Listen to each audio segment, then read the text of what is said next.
அதே மாதிரி இந்த தமிழ் புத்தாண்டில் வந்து சூரிய பகவான் ரசாதிபதியாக இருக்கிறதுனால அரசியல் சம்பந்தப்பட்ட வகையில் அதிரடியான மாற்றங்கள் இருக்கக்கூடியது. நினைத்து பார்க்க முடியாத ஒரு சில விஷயங்கள் நடந்தேறக்கூடியது.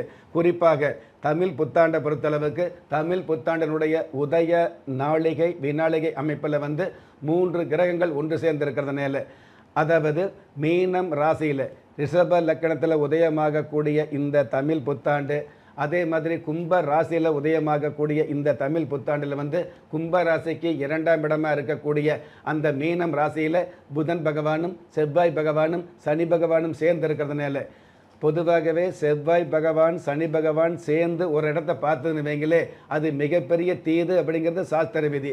அந்த வகையில் நம்ம எந்த விஷயம் நடக்கும்னு எதிர்பார்க்குறோமோ நடக்கக்கூடிய நம்பக்கூடிய அந்த விஷயம் நடக்காமல் நேர் எதிர்மறையான விஷயங்கள் நடக்கக்கூடிய அல்லது ஏட்டிக்கு போட்டியாக நடக்கக்கூடிய அல்லது எதிர்மறையான விஷயங்களை சந்திக்கக்கூடிய ஆண்டாக இந்த ஆண்டு அமையும். கூட்டு கிரகங்கள் மீனம் ராசியில் இருக்கிறதுனால கூட்டு மந்திரி சபை அமையக்கூடிய அமைப்புகள் அதிகமாக இருக்கும் அப்படிங்கிறது ஒப்புதலான விஷயமா இருந்துகிட்டு இருக்குது. சூரிய பகவான் உச்சம் பெற்றிருக்கிறார் அப்படிங்கிறத விட சூரிய பகவானோடு சுக்கிர பகவான் சேர்ந்து இருக்கிறதுனால தேவையில்லாத குழப்பங்கள் ஏற்பட்டு அதன் மூலமாக கூட்டணி ஆட்சி ஏற்படக்கூடிய கூட்டு கிரகங்கள் சேர்ந்து இருக்கிறதுனால கூட்டணி ஆட்சிக்கான வழிவகைகள் அதிகாரமாக அமையக்கூடிய ஆண்டாக, அதாவது அதிகபட்சமாக கூட்டணி சம்பந்தப்பட்ட விஷயங்களுக்கு அமைப்பு இருக்கக்கூடிய ஆண்டாக இந்த ஆண்டு அமையும்.